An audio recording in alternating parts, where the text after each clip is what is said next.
delicious. I'm full of flu. Well, not full of flu, but I don't feel 100%. So, again, this week will also be a very laid back live stream. Anyway, lads, lasses, people with glasses, and of course, all of those in between, my name, in case you didn't already know, is Dexter, and welcome to the Low Energy Livestream, where paracetamol and Lucozade. Well, and I haven't got paracetamol and Lucozade, unfortunately, and if I get them now, it would mean going to the shop.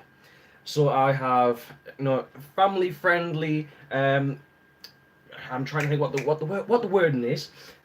What's it? Advertiser friendly Coca-Cola. Yes.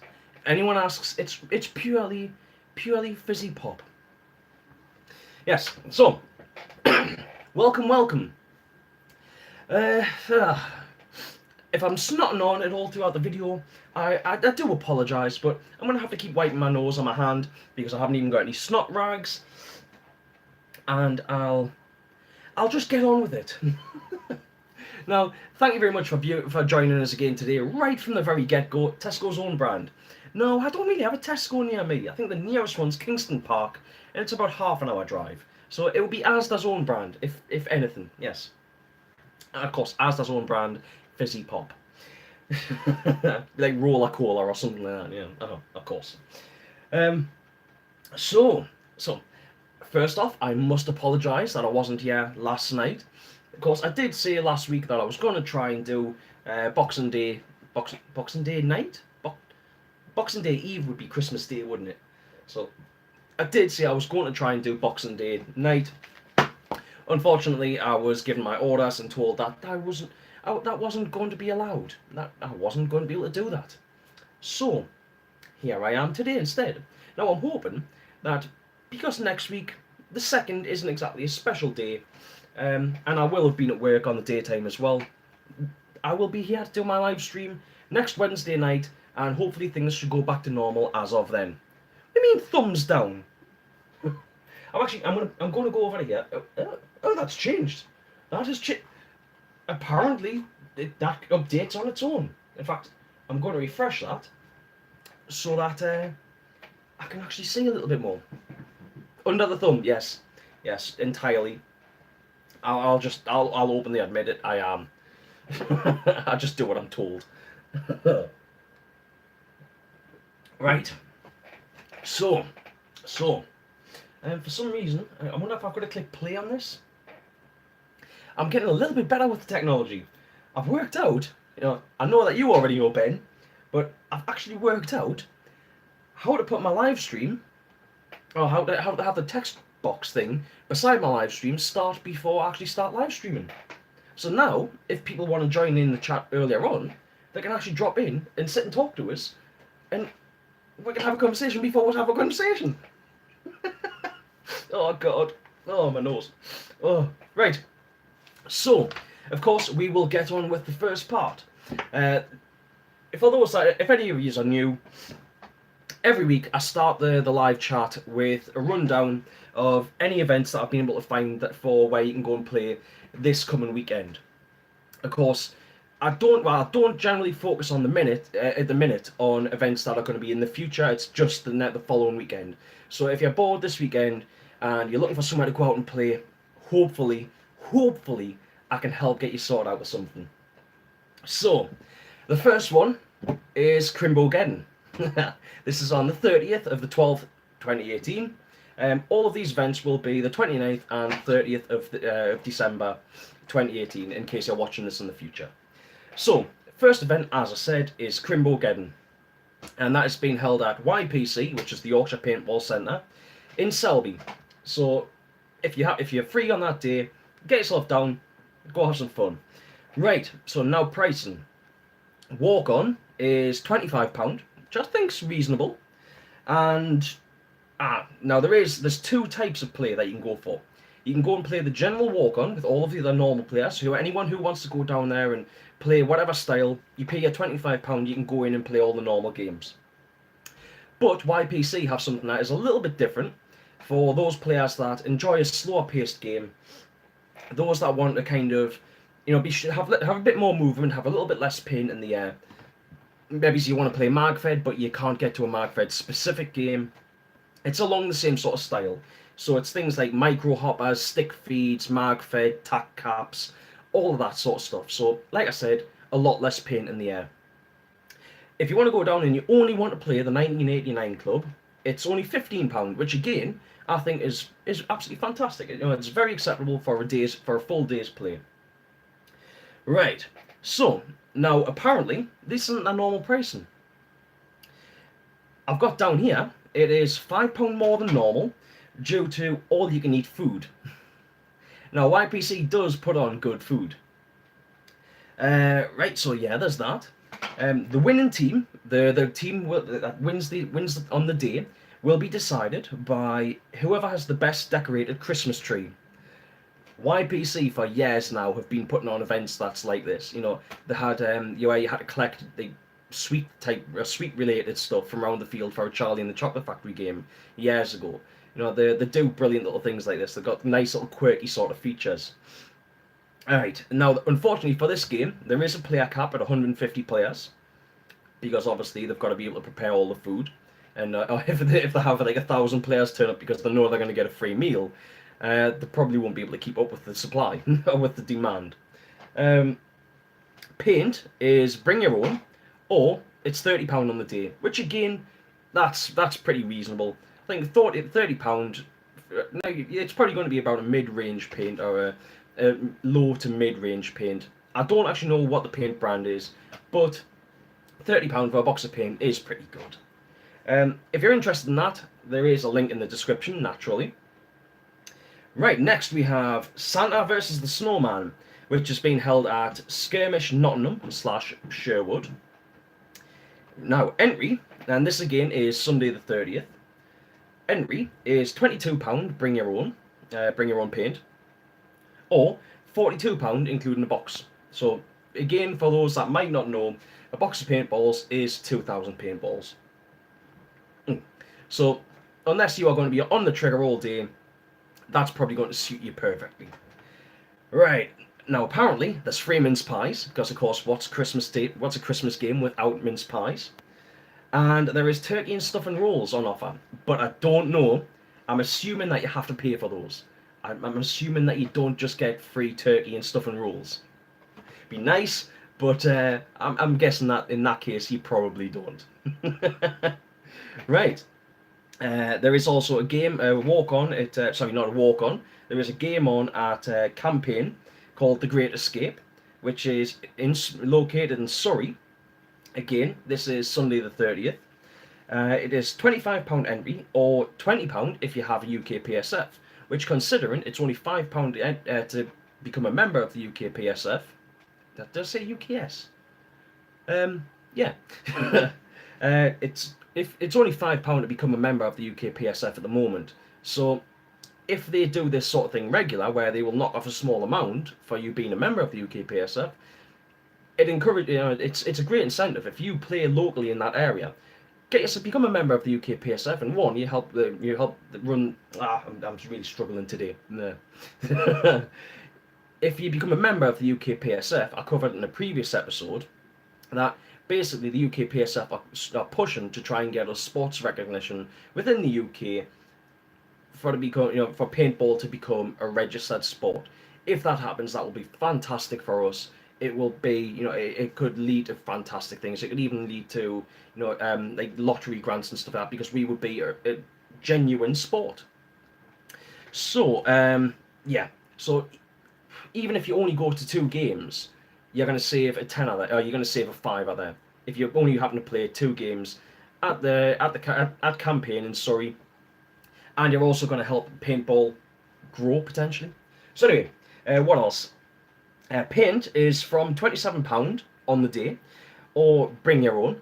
A lot of sites seem to be going back over onto bring your own, which I think in a way is fantastic. But please, try and remember, if you are bringing your own paint, maybe throw the staff, or pay a little bit extra on the day. Just try and drop a tip. It doesn't have to be a lot of money, but if they're good enough to let you bring your own beer to a pub, then you can tip your waiter, sort of thing.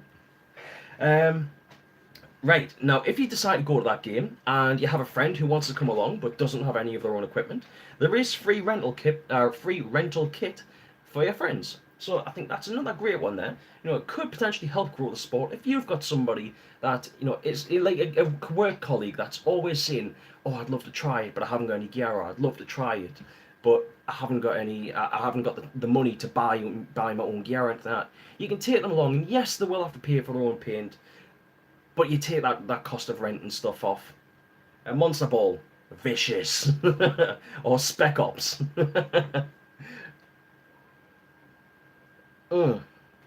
That Cork is lovely. Right, and I've got two more to go, so please bear with us. We have the Driverwood Christmas Walk On, which again, Sunday the 30th. Spec Ops, yeah, I heard Spec Ops was brutal back in the day.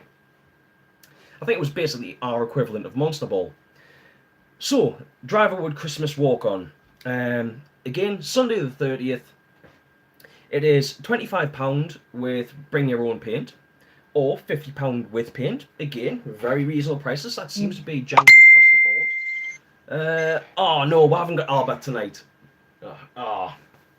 Well, Albert, if you get to watch this later on, you will be sorely missed tonight, mate. You're always a great addition to the chat. You always help keep things flowing and keep things entertaining. At least, help keep me entertaining. But thanks very much for dropping us an update there. Unfortunately, because I'm talking to the camera at the moment, I can't. I don't want to try starting replying to messages because I'll get distracted and I'll forget I'm on camera. So, right, I've just realised I've gone short on information here. Right, anyway, so the Driverwood Christmas Walk On, which is the site that is connected to Urban Paintball. Or at least, I don't know what the situation is there. I know that the same guy owns both those companies. £25 bring your own, £50 with paint. There is free tea and coffee, which of course, being an Englishman, free tea is of course, you know, a big deal.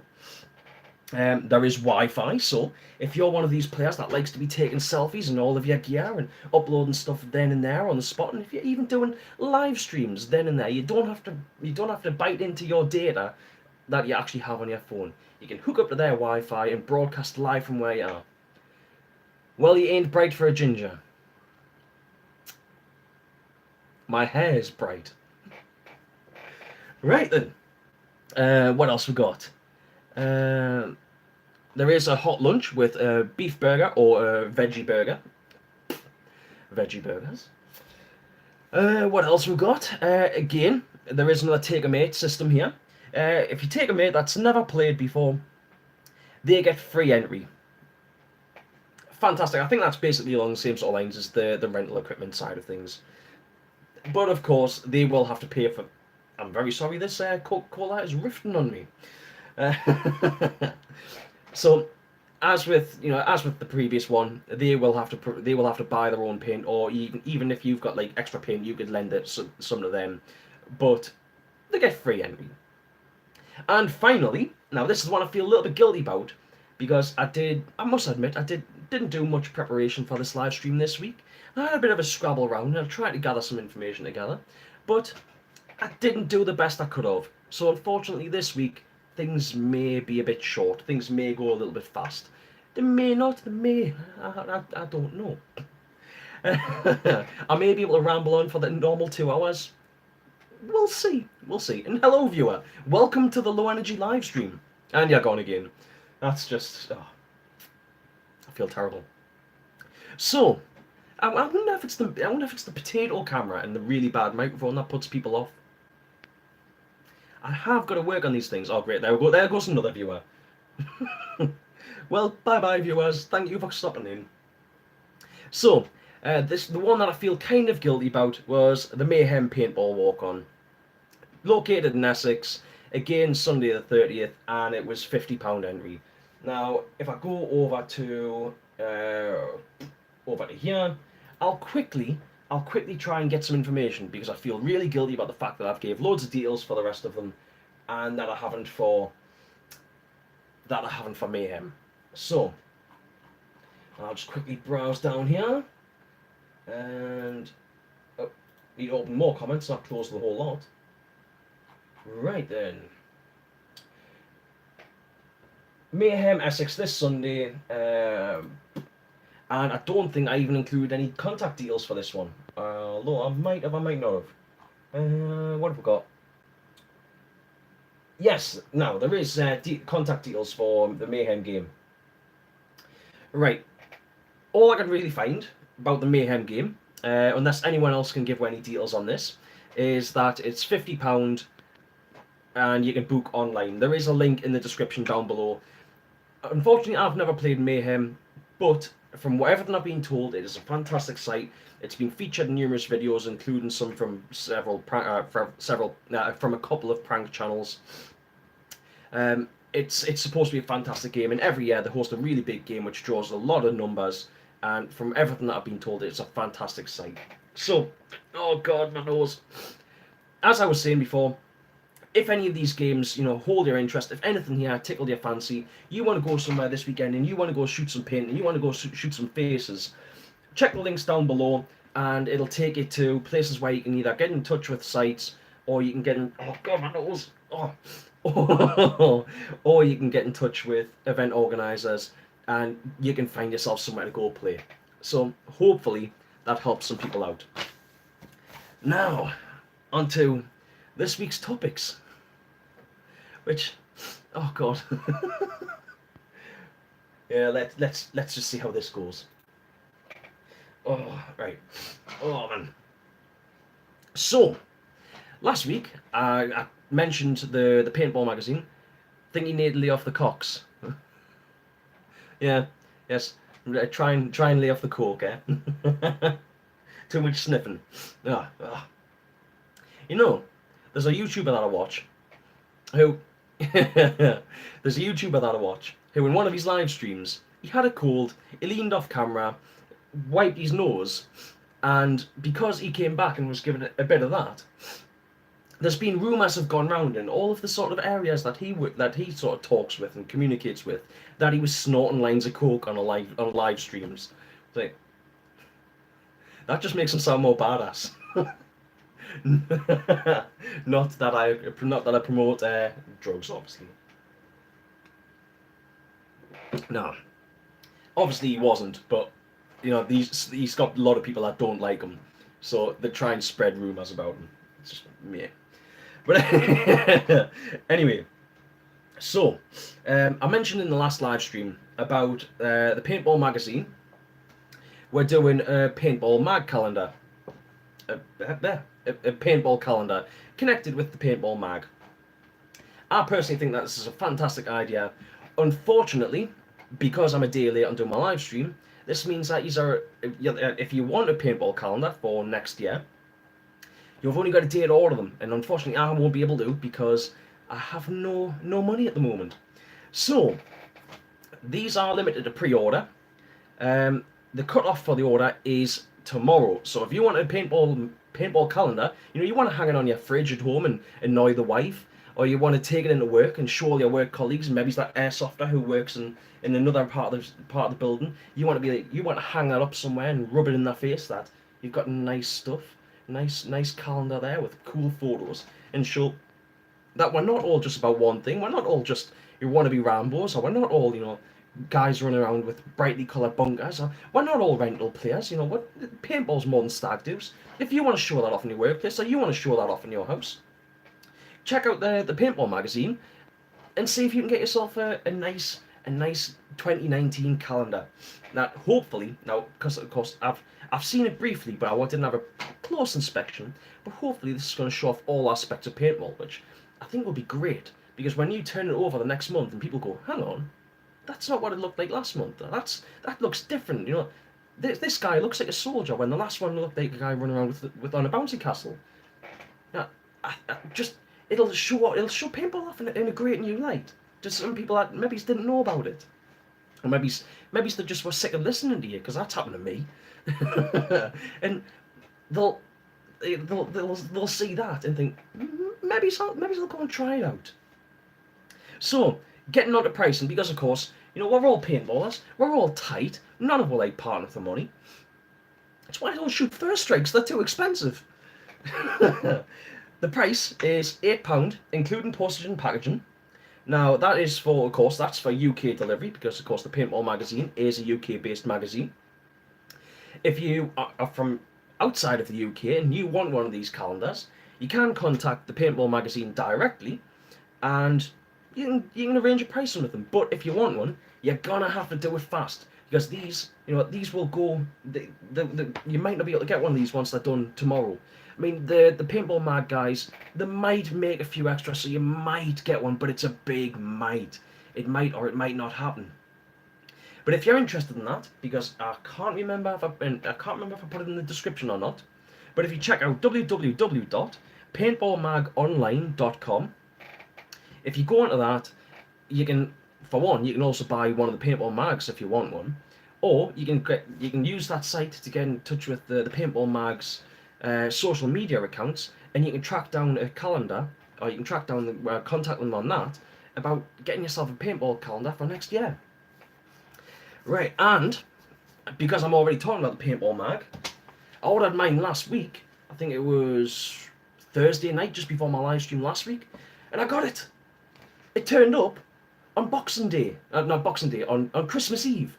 It actually, obviously, it didn't get through the post at the weekend, but it actually it made it. It was on Boxing Day. I keep saying Boxing Day. It made it was on Christmas Day, and it's brilliant. It's paper.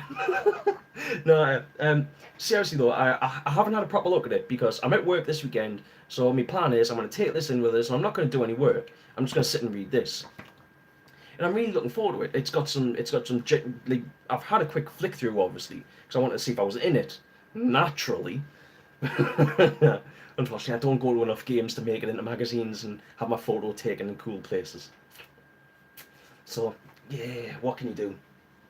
But anyway, so I've had a bit of flick through, and it's got some like really nice articles in it. It's got a game calendar, so if you don't want to listen to me, buy yourself one of these, and it'll tell you what big games are going to be on next year, where you should be playing.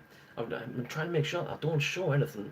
I don't show anything on camera, because I don't want to, like, I want you to go and buy your own. I'm not going to share. I might share with like some of my old books from years ago, but I'm not going to. You can buy your own. I'm going to put it down there. I can't. Oh, there we go. So yeah, it's got some really cool articles in here. It's got some advertisement for games that are coming up. It's even got breakdowns of some markers and reviews and stuff. There's what else? There's new equipment that's coming up in the future. There's the player reviews. There's in this edition there's actually a really good there's a full detailed interview with Mattie Marshall, who I'm pretty sure used to play for Excessive years ago. And Mattie Marshall, if for some of you that might be a little bit newer to the game, some of you might not be. Mattie Marshall, he used to coach a team that formed for a little while, the Unknown Soldiers, and his payment for doing that. Hello, Chan. Welcome to the live stream. And there's somebody else has joined as well. And hello to you. Oh God, my nose is so itchy. Oh. Mattie Marshall, anyway. He was coaching a team called the Unknown Soldiers for a while, who they had a little documentary series made about them. Unfortunately, they just dropped off the map. They just completely disappeared a while back. And I don't know if anyone actually really knows what happened to them. I keep asking every now and then, and nobody seems to know. But this was probably 5-6 years ago. So there's a good chance with the paintball burnout rate that a lot of these guys, anyone that does know, probably isn't even playing themselves anymore. So anyway, Mattie Marshall's payment for the reason why he went and coached them was because they gave him a tarantula. As interesting as I find that, if somebody said, Dexter, will you come down and coach my paintball team? And I went, yeah, I'll come down, and they handed me a tarantula, I'd be leaving. There's no way on God's earth I would want a tarantula anywhere near me. So big up Mattie Marshall for taking a tarantula as payment. But yeah, this thing, it's full of good stuff. It's full of like game reviews about things that are going to be coming in the future and stuff. Definitely worth the money. For like a £5, you can't go wrong with this thing. It's fantastic. They don't make them every month, so it's not like you're even forking out a £5 every month. I think it's, well, I'm not even sure what the schedule is, but it's brilliant. I mean, I highly recommend it. Plus, they've got a lovely centerfold here. It's like, I mean, it's a lovely centerfold of Baka and the Hidden Hedgehog. Now, do you want to look? Post up in the chat if you'd like to have a look at this. In fact, no, don't even post up in the chat. I'll tell you what. No, I'm not going to show you. I'm not going to show you. Buy your own. Support UK industry. Support the UK paintball industry and buy your own. But I do recommend this. Right. So yes, I will be reading that at work at the weekend, doing zero work, or at least as little work as I possibly can. Right. So let's quickly sort this out. Oh no! Ah!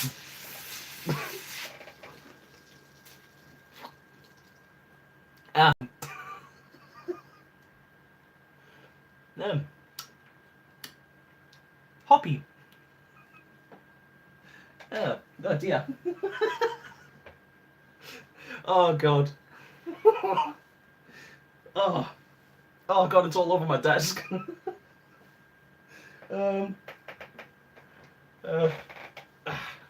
That's just single man-ness. Oh no. I was really looking forward to that. Oh man. Oh god, I hope that hasn't just gone in there in the printer. Oh god. Oh, I wonder if I can edit that out, and that may go down as a highlight. Oh god, the entire room's just gonna be stinking of beer now. I mean Cork, family friendly channel. Yeah, totally viewer friendly. Oh man. Oh, that's... Well, that was the first time I've had something squirt on my face on a live stream. I've got a bin right beside us. I could have stuck it over the bin. But no. No. Can't use my brain, no. Oh, God. Oh, right. Oh, man. I'm fucking covered. Oh, it's all over the floor. I'll be back in a minute. Hold that thought.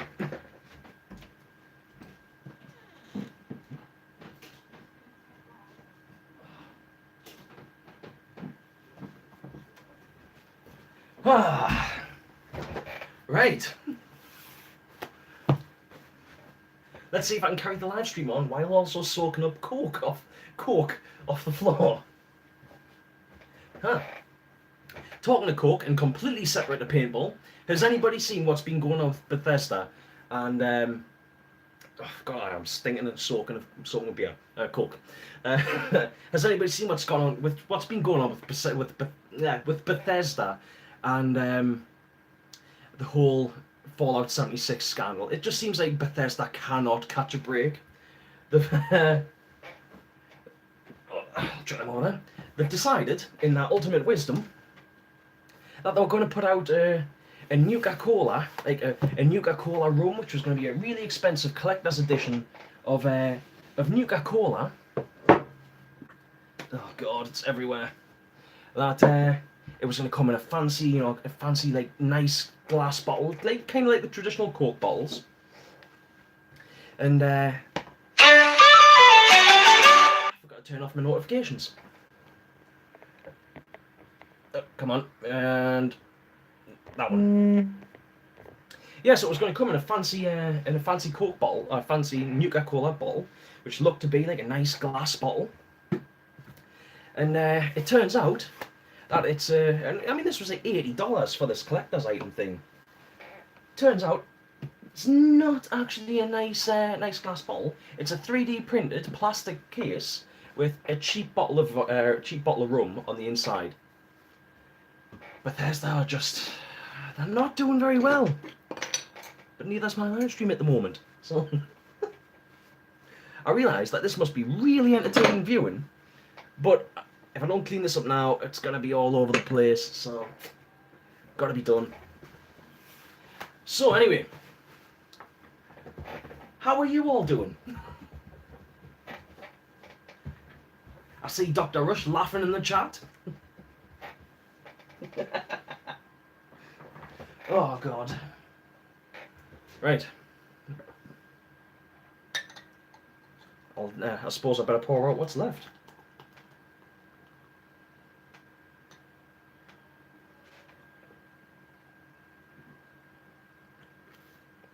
There we go. That doesn't look like much like Cork. Right. So back to the live stream. That completely threw us. Well, I'm definitely gonna have to wash this stuff. So, right. Oh no. Oh, God. It's completely messed with my head now. I don't even know what happened. I just opened it and it squirted all over. Right. So, I've got one for you. Again, I'm going to pimp it, and I'm going to keep pimping it until people actually use it. If anyone's interested, if you go down into if you go into the description down below, watching you do housework, yes, it must be really entertaining, yeah. And now I'm gonna look sus, sitting at my computer with a roll of toilet roll. Right, so a while ago I set up a paintball Discord server. The idea being that what I wanted it to be was kind of like a bar or a coffee shop. So what I want people to go and join it. At least to take it like a man, I would completely freak out. What, the spilling of the drink, or I say that much stuff. I kind of lose track of what I'm going on about. Yeah. So I started a paintball Discord server a while back, and the goal was to try and make it kind of like a bar, or make it kind of like a coffee shop, where, you know, I figured if we're getting enough people using it, there'll be regular posts coming up where people can go in and you can sit and read the posts, or if you want to, you know, you can be kind of solitary in that. You can make your own contributions, you know, just like leave a magazine or something sort of thing, you know, leave a link or whatever. Or at the same time, you can also there's a live chat section where you can drop in, you can have real-time conversations with people all over the world, and I think this could be something that would be absolutely fantastic for her. You know, as the paintball community as a whole, for her to be able to sit down and talk with a player that's in a completely different area of the world and speak to them about how things are going over there. And I know we can all sit and we can chat on Facebook, but Facebook seems to be cracking down on some things recently. And you know, if you post realistic imitation firearms, sometimes Facebook freaks out about that, and I just think Discord would be a nice alternative. Now, I'm not saying go away from Facebook completely, but having that option for to be able to go somewhere else and chat somewhere else, it's just, you know, like, don't put all of your eggs in one basket sort of thing. If we've got another site where we can go and chat, it's another site where we can go and chat. It's a bit like a cross between a chat room and one of the old forums that everyone used to use before Facebook became really popular for paintball. So, again, if you're interested in joining the Paintball Discord server, there is a link in the description. Just scroll down, click on it. It's free to download. It doesn't cost you anything. It's a completely free service to use. Although, I mean, then again, you know, it's one of these, I suppose. If something's free, then you're the product. But it's a free service that we can make use of. It's designed for gamers, so if you're also into gaming, if there's a bit of crossover there, I know we've got a lot of people who already have joined it, who there is a crossover. Some are sitting playing games and stuff, and people can get together and have a chat. And I'll probably drop in there myself for a little while after this live stream, and we can have a chat. If you fancy dropping in, I'll be there. So chances are in around about an hour and a half, depending on how this goes, I might be there and we can have a live chat. You know, we can sit down and we can have a bit of banter and talk to each other. Anyway, I'll move on again, I guess. Right, now I'm going to give this a little bit of a shout out. Like I said earlier on, I don't normally cover the big games unless they're coming up on the following weekend. But Warped, who run North versus South in the UK, are doing a featured team section of teams and players, or I suppose teams, that will be attending North versus South this coming year. And the first team that they featured is a team called Tactical Ops Paintball Rosewood, and they're coming all the way from Australia. An Australian team is travelling like halfway around the world to come and play paintball in the UK. I absolutely love that. I mean, what's that say about UK paintball and UK paintball games? That there's teams that are prepared to travel, and players that are prepared to travel from all around the world to come and play paintball over here. I mean, I know like America's been a bit of a mecca for people going over and playing big games, things like Living Legends. There's loads of people who want to go over and play that. I mean, I'm one of those people. And I mean, there's like the veteran big game. I know that there's players come from all over to go play the veteran big game, and stuff like that. It's absolutely fantastic. But the idea that people actually want to come to where I am and play paintball is that's amazing to me.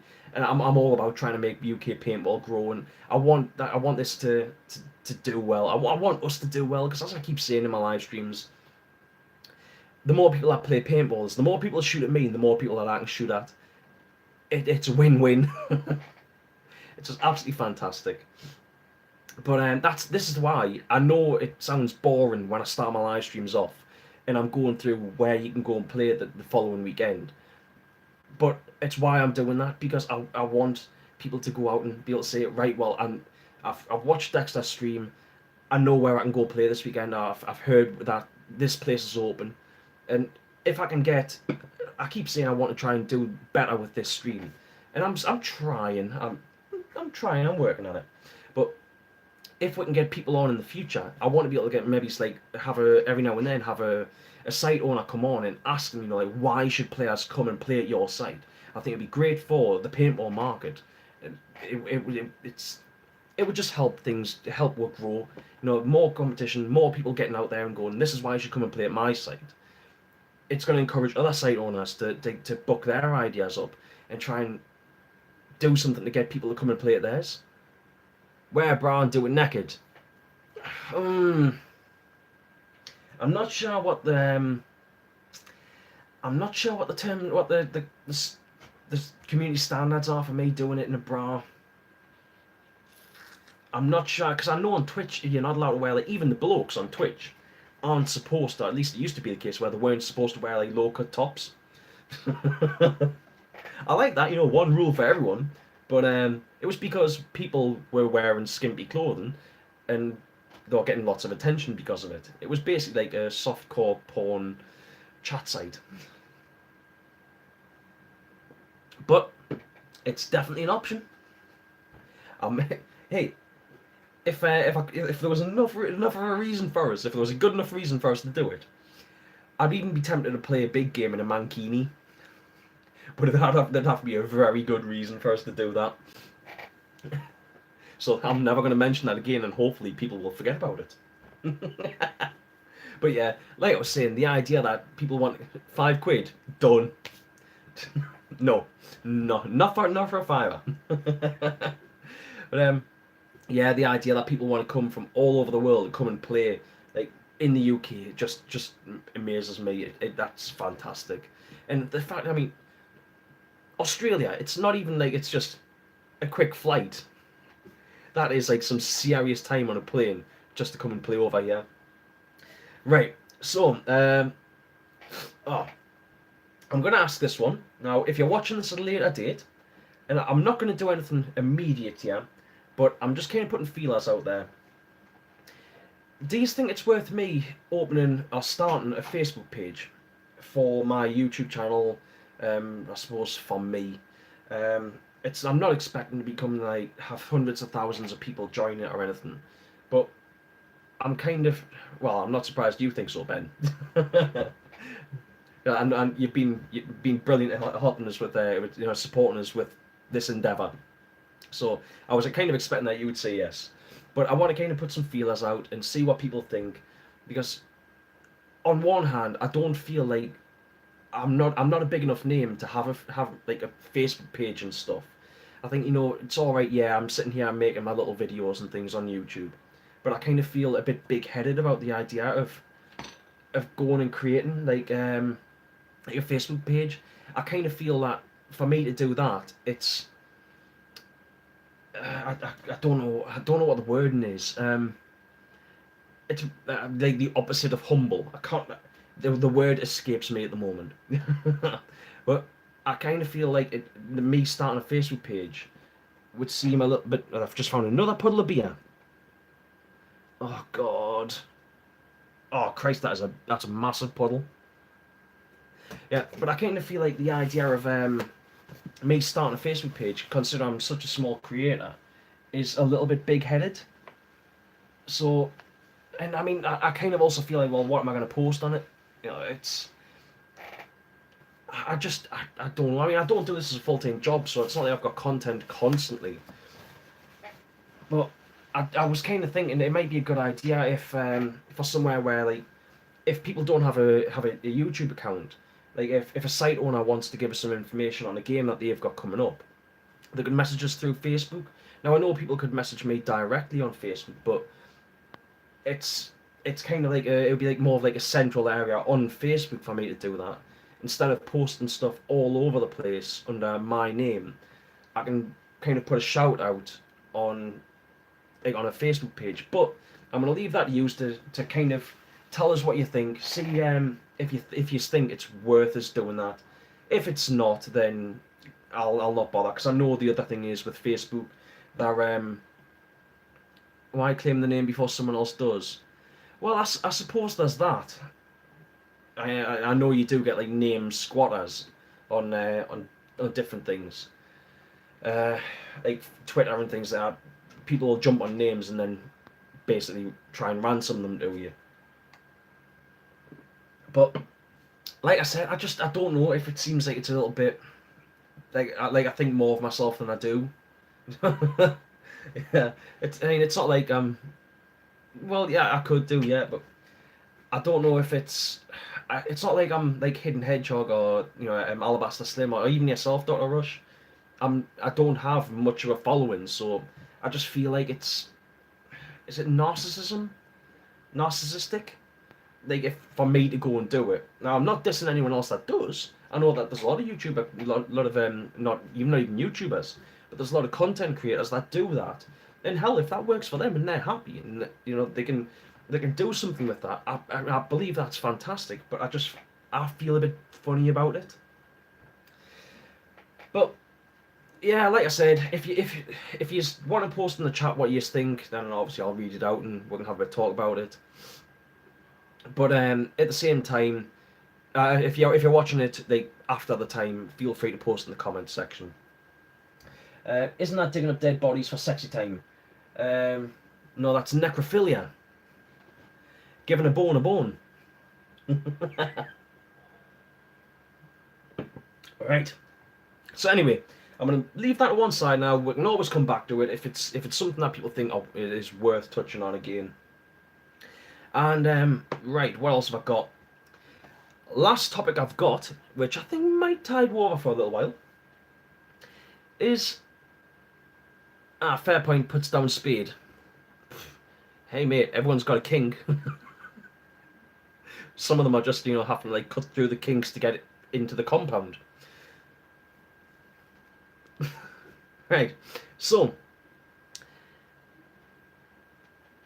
what do you think about 50 cal and 43 cal? Not necessarily so much for full-size markers, but for pistols. I can see there being quite a good market in smaller ball paint when it comes down to pistols and things like that. Things that are going to be used specifically for CQB. Sorry about this. Oh. Oh. Yeah. So, 50 cal and smaller, ideal for pistols. I mean, it does seem like I mean, obviously I've got the HDR 50, which I think is absolutely great fun, and I can't wait for the next time I can go out on field and have a run around with it and have a bit play again. Did I pay for the revolver or did I get it free? Naturally, I paid. Supporting, like I said, supporting UK business. And it's not like I'm even... I do not have a big enough following for people to even consider sending me free stuff. And I don't think that'll ever happen because, as I've said, if I get something and I think it's shit, I'm not going to sugarcoat it. I probably will sugarcoat it, but I'll still tell people that it's shit. I'm not going to be one of these people that brown noses to try and get free stuff. That's if I even ever get to the point of people wanting to send us free stuff.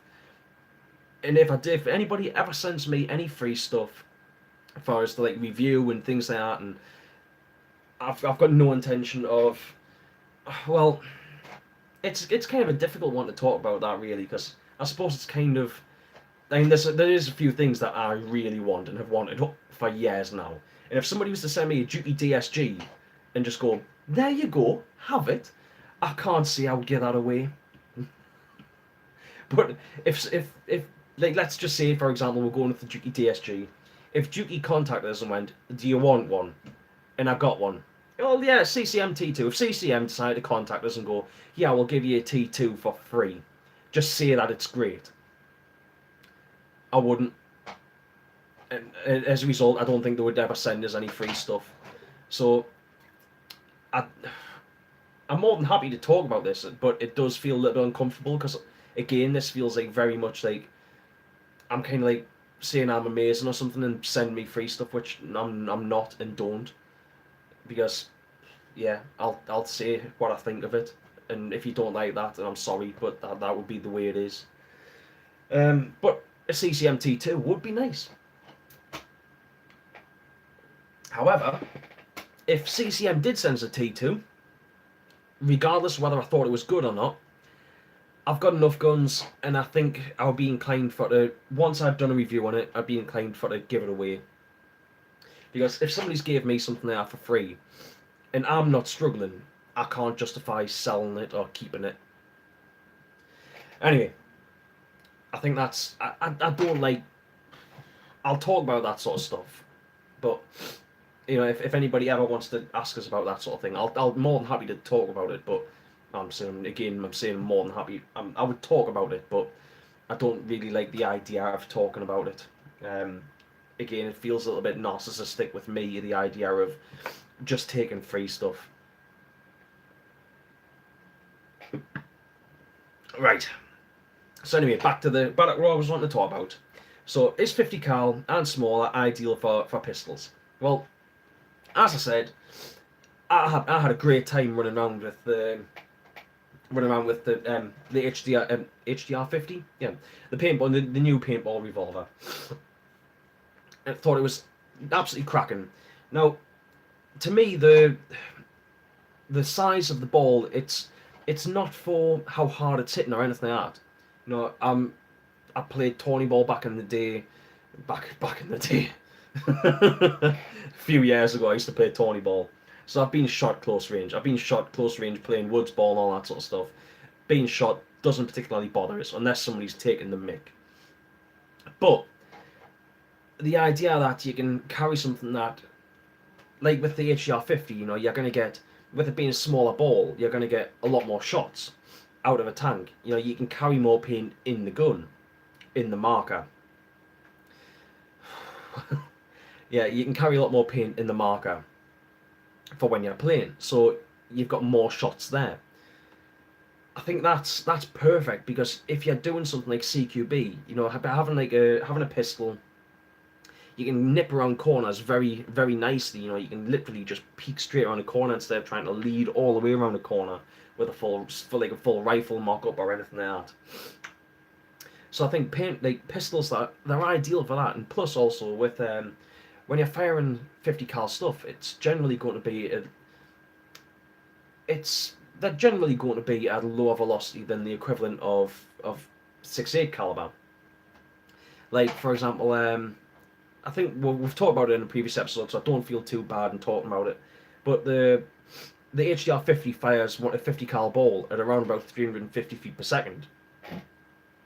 The UK, in the UK, it's all based on joules, but for the equivalent, for a 50 cal ball to travel be equivalent of a 68 caliber ball, it has to travel at something like about knocking on 480 feet per second, I believe it is.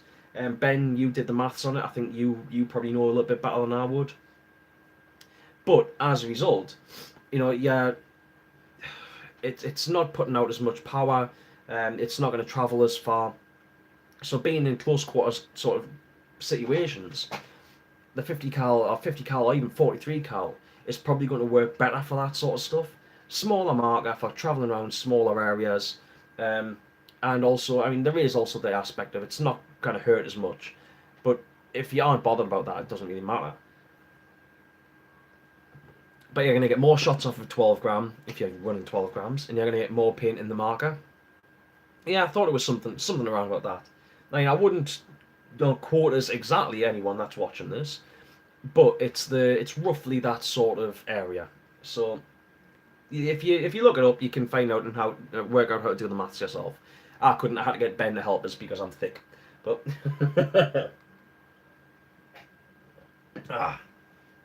so yeah, I do think that 50 cal or 43 cal, like the PPQ. I know the PPQ is 43 cal.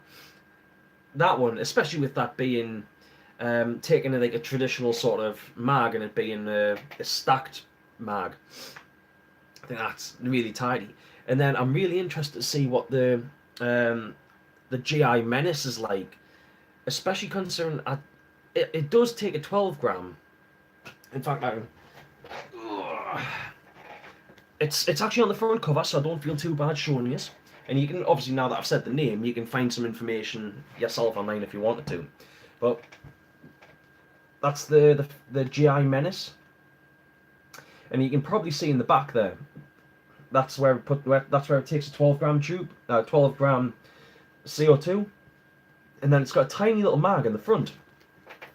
But you see, with that, formula is easily located in the Angel G7 manual. Well, there we go. Yeah, cheers, Ben. But yeah, again, I'll just repeat that.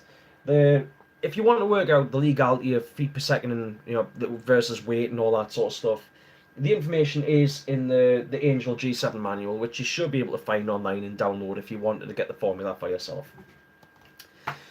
So yeah, now I haven't seen. I'm not sure if it's actually in the magazine or not, because like I said earlier on, I skimmed through.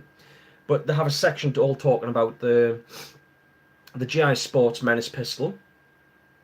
And there is also more information on some 50 cal stuff in here, just so you know. But it has a little stick mag in the front, that sits in front of the 12 gram CO2. Now I'm interested because I kind of like pistols, as to how that works. Like, if you go to change the mag, does the whole thing come out? Because apparently the mag in that only holds 7 shots. Now the big difference, I think, is the mag in the Menace pistol. With it only holding 7 shots, you're probably going to want to change regular. So if you wanted to run that as a primary or anything like that, or even if you want to have it as a secondary for CQB or something like that, you're probably going to want more than one mag. But apparently the mags cost about 30 quid each. Now, I can't get that. I understand, obviously, it looks to be a nice little pistol and it's probably good fun to play with. But 30 quid for a mag that holds 7 shots, when you can get, I think it's around about 12 quid for 2 HDR drums that hold 6 shots. So, even if you round it up to 15 quid, you can buy 4 spare mags for the HDR, and then you can buy an HDR with a mag, or a chamber. Two lots of spare mags for 30 quid, and you can buy the HDR for, like I said, for about 100 quid. Now, unless the Menace pistol is very cheap, which for some reason I'm kind of doubting that it will be, I don't know how well that's going to go on the market. I can imagine that it probably won't. It'll certainly have some followers, and it'll certainly have some people that will buy them. And I think it would even be fun to have a bit play with one. But I don't think that's particularly cost effective. I mean, I'm even sure that I'm sure the Zeta mags for the TPX, when I had one years ago, I'm sure they were about £18 a mag, but that held for a Zeta mag. What was it? Something like 12 shots, something like that, or was it? I'm not sure. Was it maybe like 7 on either side or something? So that I can kind of understand, but I'm pretty sure you could buy the was it the 7 round or the 7 round mags for I think they were something like 15 quid for 2. I want to say, but I might be wrong on that. But anyway, it looks kind of cool. One big disadvantage of the HDR is that you need more time to reload.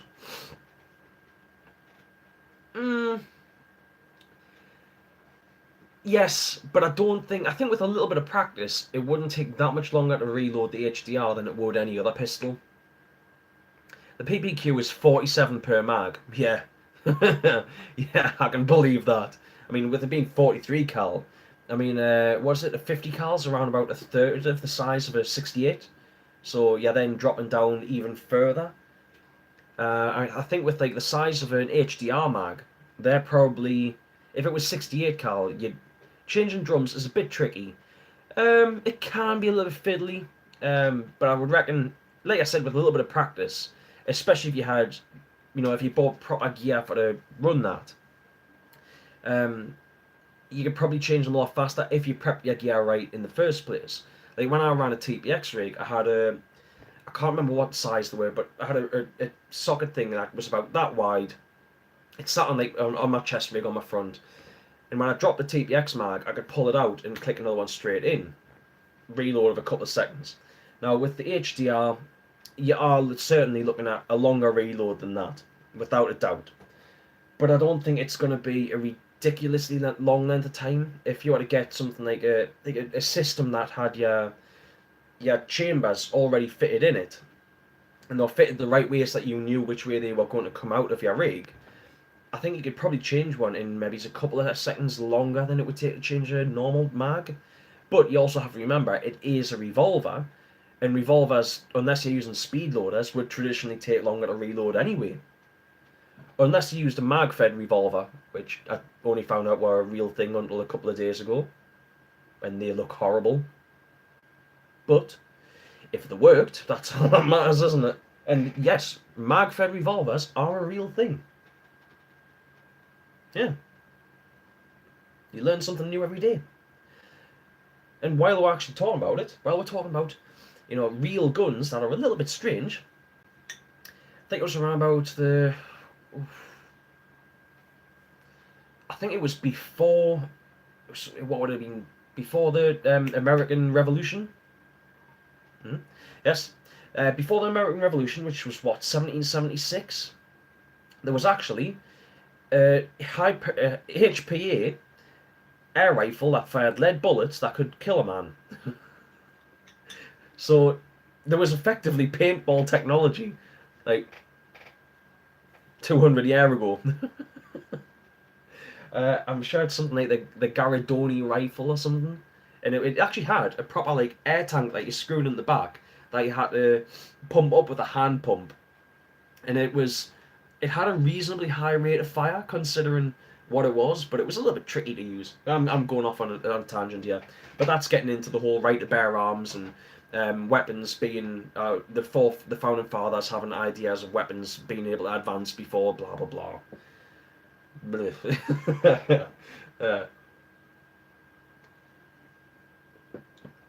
think if I'd been born a Yank, I would have definitely been one of these people that they're coming for our guns. Well, I'm not, so these are my children. Yeah. So anyway, what was it on? Yeah, the PPQ is 47 rounds per mag. I'm kind of curious now as to how many mags you can get. I might message Artwood and just ask him how many mags you can actually get, unless anyone in the chat knows, off of a PPQ 12 gram. That's like 47 rounds off of a mag. That's ridiculous. I mean, ridiculous in a good way. But how long can a 12e last you? I mean, I think. Oh, is this the dog? Doggo? I don't know. No. Not the doggo. Yeah, but like, surely, 8 mags before it rolls out the end. 8 mags. I know with I mean, I was probably getting like 60, roughly, and that's just off the top of my head, off of the HDR. But 8 mags. See, I'm looking at knocking on like 400 shots. That's pretty cool. If that's legit, that is really cool. Yeah. No wonder people like them. I mean, I could play a full day with a PPQ and not have to change a 12 gram. Yeah, that's pretty awesome. That 374. That's 376. God, I can't even read now. At Mag 6i. At Mag 6? But yeah. But even then, I'm guessing that you mean in like 6 mags there. So there's like 6 usable mags, is that it? Even 6 usable mags. That's still bloody awesome. I mean, that's still like, what, 300 shots? Well, knocking on towards 300 shots. I could genuinely play a full day's play. I'd like go to District 23 or something and play all day without having to change a 12 gram. Yeah.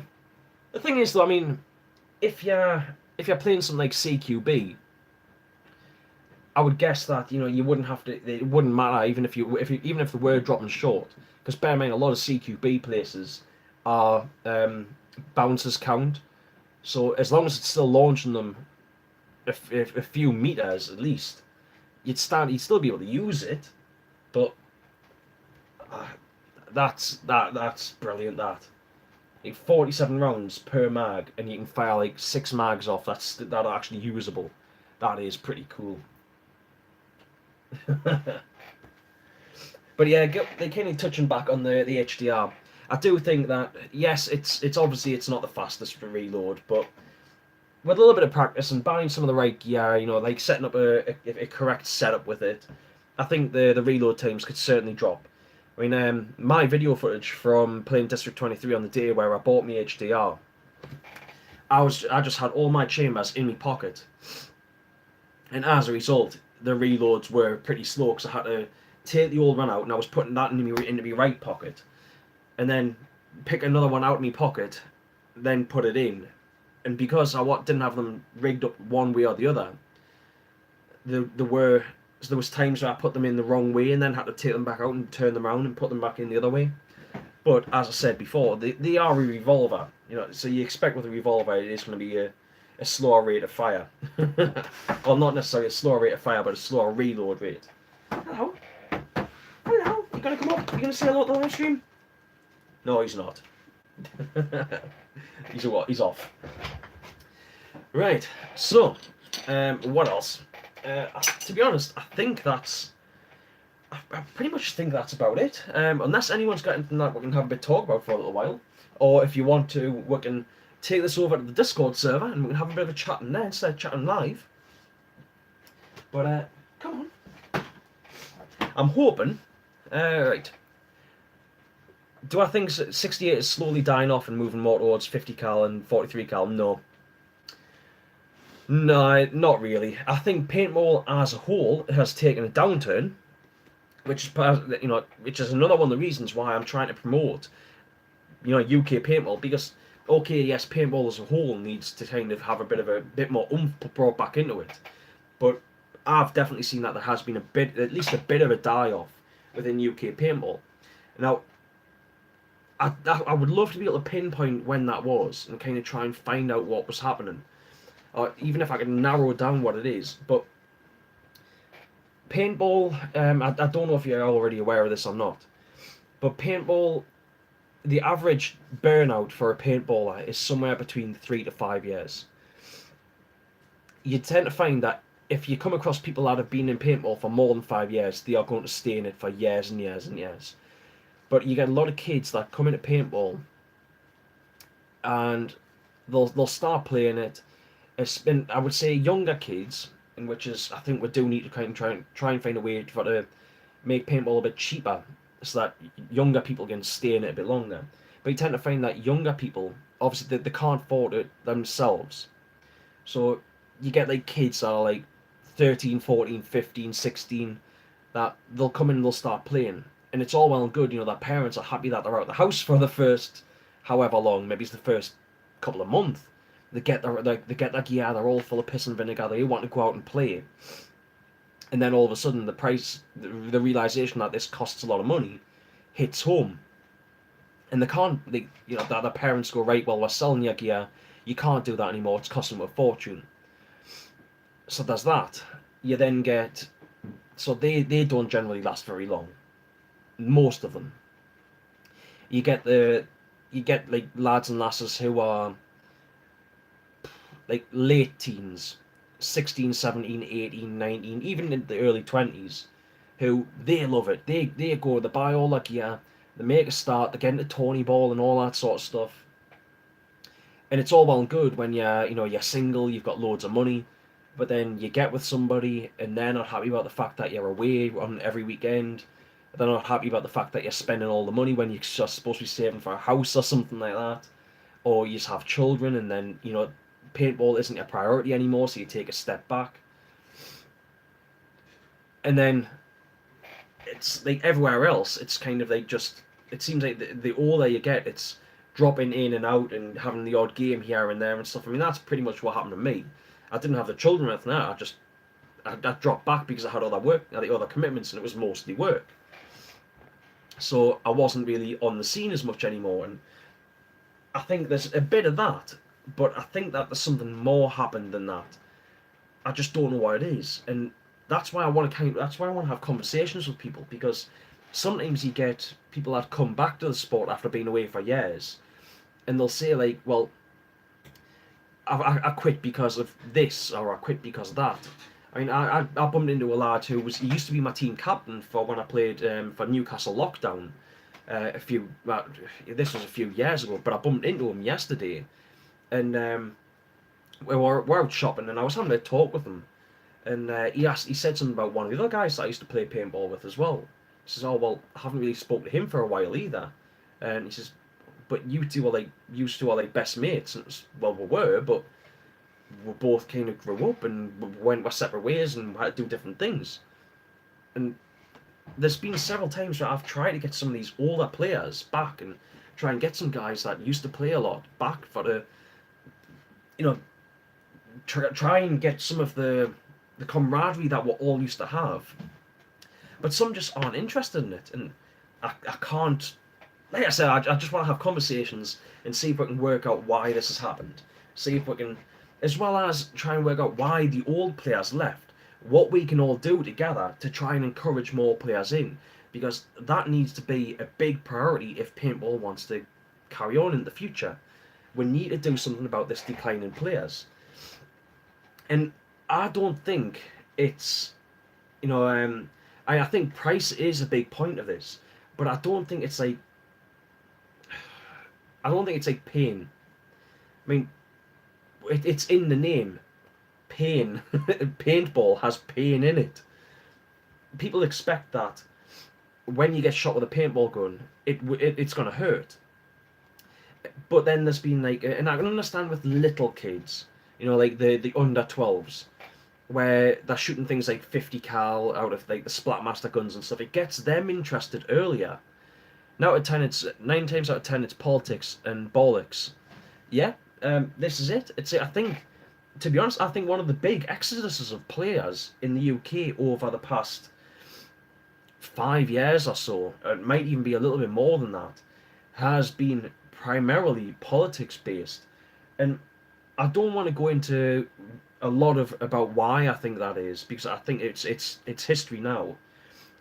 But I will say that I think a lot of players, there was a big controversy in the UK paintball scene a few years back, and I think a lot of the people that aren't around now, or at least they don't make as much of a show of being around anymore, they've kind of gone radio silent because they got egg on their faces. And I don't blame them so much as I blame the. They were, to me, it seemed like they were loyal to a friend who wasn't really a friend. And I think they thought it was, it was basically picking sides in a war. They thought that their side was going to win, so they stood by on that side, and they didn't. So, like I said, I don't want to get into naming names or anything like that. I think that's just where there was a lot of players left, because it was kind of shown that, well, they stood by their man or their group or whatever, and it fell through. And what are you going to do? I mean, because you've got to remember, we are a small community. If you've been like thoroughly embarrassed, you've got one or two options. You can either stand up and go, yeah, okay, it happened, or you can run and hide. And it seemed, hello, Nightmare Speed PB, welcome to the live stream. But yeah, it seemed like there was a bit of that happened with those guys, and it was a shame because some of them were genuinely nice people, and I think some are still around the scene a little bit. They're just not there as much as they used to be. But I could be wrong on that, and if I am wrong, feel free to correct us on that. But but this is, as I said, this is part of the reason why I want to have conversations, because, I mean, it's all well and good me sitting here talking to the camera, and you's giving your say in the chat, but I don't think you can really feed back on me as much as you could if we're having like a live chat. So I don't have any intention on ending the live streams or anything anytime soon. I hope to keep these going. But if anybody ever wants to, if I'm free and you want to have a chat, send us a message on Discord or something like that, and I can drop into the chat section there, and we can have a talk, and we can see if we can sort some of these problems out live, and see if we can have a bit of a brainstorm and see if we can come up with the next thing that's going to draw loads and loads of people into paintball. But yeah, I think a lot of it is politics, but I also think a bit of it, I don't know if it's really pushing people away. But when I started playing, you had like a feet per second limit of 300 feet per second. And there was also at the time, I kind of came in as just at the beginning of balls per second limits were slowing down. So you had stuff like the first tournament series that I started playing in were shooting 12 balls a second, and that was down from beforehand. They used to shoot like 15 balls a second, and I just don't know I don't really know how. It might just be something else. I don't know. I know like things like CPPS still play at 300 feet per second. But if you start going into like woods games and things like that, like when I started playing, as I said, we're shooting 300 feet per second, and then it went down to 290. So there was a bit of leeway below the 300, because of course, you had people that were shooting things like dye matrices, or sort of more high-end Tony guns, even back then, that were a lot more consistent. So you might be like a few feet per second either way. So you could chronograph at 295, and you'd still be below the 300. But then you had people that were shooting things like just for the sake of conversation, things like Tipmans, that might be a little bit less consistent. So you might put it over the chronograph and get 3 shots at 295, and then you get a shot at 310. Well, they would say, like, if you had any hot shots out on the field and you got chronographed, you'd be sent home, you'd be kicked off site. So they dropped it to 290, but then everyone started going, oh well, skirmish knots play 300. Well, this is it. Some sites, Nightmare. I'll finish saying to Ben first. That's it. Some sites do still play at the 300 because 300 is the limit in the UK, but some sites are very sort of. I don't know how to put it. They're very conscious about going above that. So you start getting stuff like where they started dropping it down to like 290, and then they started dropping it down to 280, and then you had like indoor sites, indoor sites I can kind of understand because you have very close proximity. But CQB sites, like say Sennybridge, when I first went there, they dropped that right down to 260 because you were in buildings, but you were also shooting in like open areas and across from building to building and stuff. And it seems like it's quite a regular thing now, and it's primarily CQB sites that I'll say 260. And it's funny that now it's causation doesn't equal causality sort of thing. Correlation doesn't equal causation. That's it. That's the same. But just because there's been a decrease in FPS across some games doesn't mean that correlates with a reduced number of players. But it could be. It's a possibility. So anyway, yeah, maybe. Nightmare, unfortunately, mate, no. I'm still at the minute working 7 days a week, although I'm saying that while I'm on holiday at the moment. But I'm still working at my weekend job at the minute. That does end soon, so I will hopefully be able to start playing more once my weekend job ends. But unfortunately, that does mean that I won't be able to make any of the games this weekend or for the next few weekends. But I think you play down at YPC reasonably regular, don't you? YPC is one of my favourite sites in the UK. I think that it's a fantastic site. Andy, who owns the place, is he's a really good bloke, and I think he still has a lot to do with the site. I mean, I haven't seen him for ages, but Tony Lamb, I think he used to be known as Lamb Chop, cracking bloke as well. And I know he used to have a lot to do with the site, but they're all great guys down at YPC. Yeah, your home field. I would love that to be like my home field because it's things like the bridge. When I don't know if Bod still has much to do with the site, but the building, like Bod built a lot of the bridge, or pretty much most of the bridge as I understand it. He built, I don't know if you'll have ever seen them, because I think you're relatively new to the paintball as well, aren't you? But Bod built a couple of Spitfires for some games a few years back, and they were in the safe zones for ages. The YPC really does put on some cracking stuff. Like things like, I suppose again, if you are relatively new to the game, it'll probably be before your time.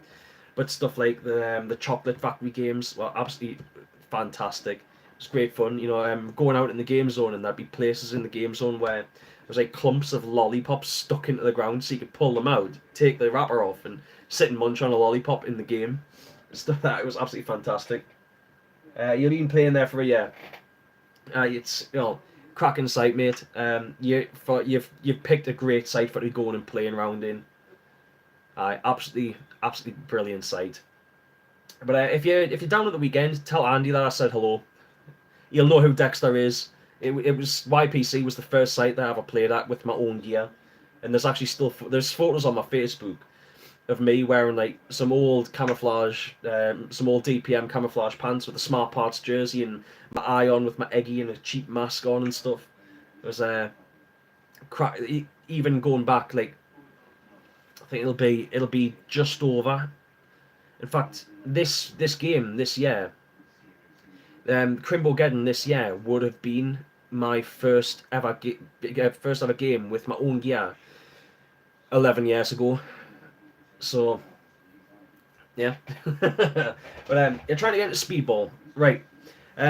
Well, I know at one time YPC did have quite a good speedball scene.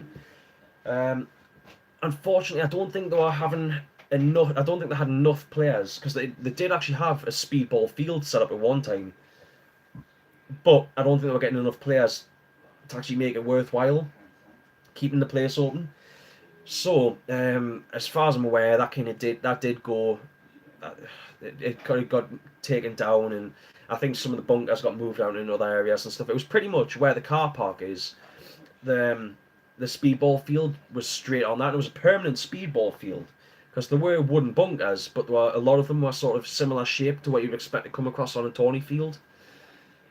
But to be honest, I don't. It's been that long. I don't even know many of the guys that still play at YPC regular. I mean, you used to have guys like Shady and Danny and oh, what there wasn't a lad. I can't remember what his name was. But there was like Clarky as well, and there's a few of those guys. I mean, some of them might still be around, but I don't know. I mean, Andy and Tony, they both used to play for Fat Bob's Fusion, but I don't even know what the crack is with Fat Bob's Fusion anymore because I've been off the tournament scene for so long, and I never really see stuff on Facebook anymore about them. But if you, I'm playing. But I mean, if you talk with Andy, Andy will probably be able to point in the sort of he'll probably be able to point in the right sort of directions of where you can go and stuff. Because the guy still has, as far as I know, I mean, lots of connections within paintball, and still owns one of the biggest sites in the UK. So they'll be able to sort you right out with that. But yeah, definitely an amazing field that I'll be playing on. And there's a lot of information on that site. There's a lot of guys that really do know what they're talking about. I play more games for the 1989 club. Right. Well, so you play the 1989 club a bit more. Um, well, I'm guessing with a name like Speed QB, you like getting up close and personal, and I'm guessing you probably have had a bit go with like pistols and things like that. Well, if you want to get into Tony Ball, I mean, I'm all for playing whatever style you feel like. But with if you want to get into Tony Ball, I would recommend play. And the 1989 club will be great for you learning your movement and all that sort of stuff. But you'll need to learn how to like sort of handle being under rapid fire. Um, so you'll want to probably join in with the normal walk-ons a bit more.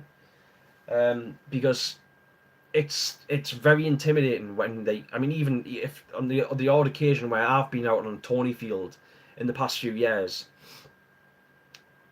it's going to ending up behind a bunker where there's a couple of players raining paint on the other side of your bunker. It's very intimidating when you're not used to it, and it's a bit like being on the other side of a metal barrel when somebody's caning paint at that. It's just quite daunting. So you want to get kind of used to being shot at by a lot of players, or get at least having a lot of paint coming your way. And playing with the normal players will probably help encourage that a bit more. But as I said, I mean, playing with the 1989 club, you'll be able to use that to help work on your, because of it being less paint in the air, you'll be able to use like the 1989 club to help work on some of um, your core. I can't remember what the wording is. Some of your core skills. So it's things like snap shooting, running and gunning, just sliding and things like that. Although sliding on a tourney field is a lot different to sliding in the woods scenario, like a woods type situation. So you've got that sort of stuff, and just knowing when people are shooting at you, because believe it or not, you'll get used to what it sounds like, and you might have even already started picking up on this. You'll get used to the sounds of even individual markers. You can tell the difference between a Lux or an Ego or a DM, or you can tell if somebody's firing an autocock or if somebody's firing a pump and things like this. Each different marker they do have different sound signatures, at least the different styles markers have different sound signatures, and you can start and pick up on some of these things, so you'll know. You can kind of, if you pay attention to what the other people on the other side of the field are shooting beforehand, you can sometimes even narrow it down to who's going to be shooting at you. Because if you look at like the players on the other side of the field, and you know there's one guy shooting an autococker, and your bunker is being absolutely caned, and you can hear that sound signature of an autococker, you know that it's that guy shooting at you. And you can sometimes even use that to like narrow down how many people are still on the field.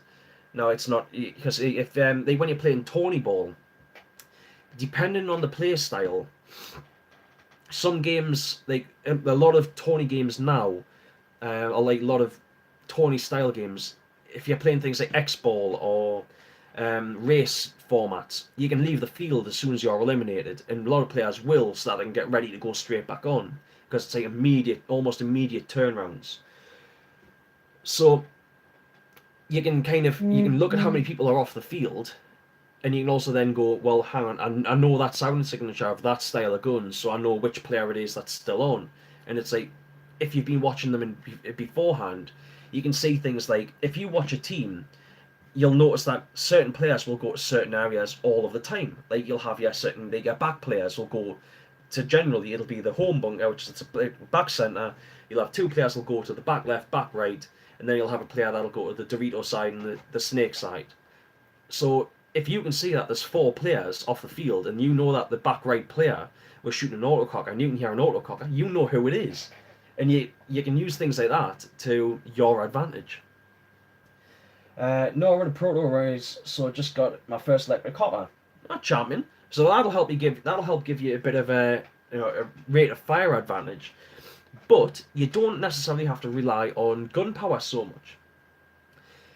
When I was a Tony player years ago, I was a snake player, and yeah, I ran a Tony gun just like everyone else. But on the field, I was mostly distraction, and when I did actually have to shoot, it was very rare that I shot more. It was very rare that I shot more than a hopper full. I would only ever carry 1 pod on the field, just in case I did need to pod up, which didn't tend to happen. And just the TPX. Yeah. Now, if you're using your proto, you probably want to get used to. It's faster to reload, with a normal style marker. It's faster to reload than it is to switch to a secondary. So you'll probably want to get used to doing stuff like just using your normal marker, and doing things like learn to switch hands and stuff like that. Focus, like I was saying before, focus on if you want to get a Tony Ball anyway. In fact, it helps across the board. But focus on your switching hands, so being able to learn how to move your marker like that. Because if you want to shoot at the right hand side of your marker, or right hand side of your bunker, you'll want to lean out that way. If you want to shoot at the left hand side of your bunker, you'll want to lean out that way. And always remember your angles as well. I play paintball for Phantom Paintball. I'm not familiar with them, mate. I'll have a look, but I'm not familiar with them. It's, as I said, if you're based at YPC, it's been a long time since I've been down to YPC, unfortunately. For being one of my favourite sites in the UK, it's probably it's one I haven't actually played that much. It's probably been a good couple of years since I was last down there. But yeah, if you want to get into Tony Ball, focus on your core movements, because it doesn't matter what type of marker you're going to be using. Your core skills. It doesn't matter what kind of marker you're going to be using, be it like a TPX, if it's a pistol, if it's a pump, if it's a mag-fed gun, if it's a Tony gun, those skills translate across all different styles. Oh. More of snakes. Well, oh, sorry.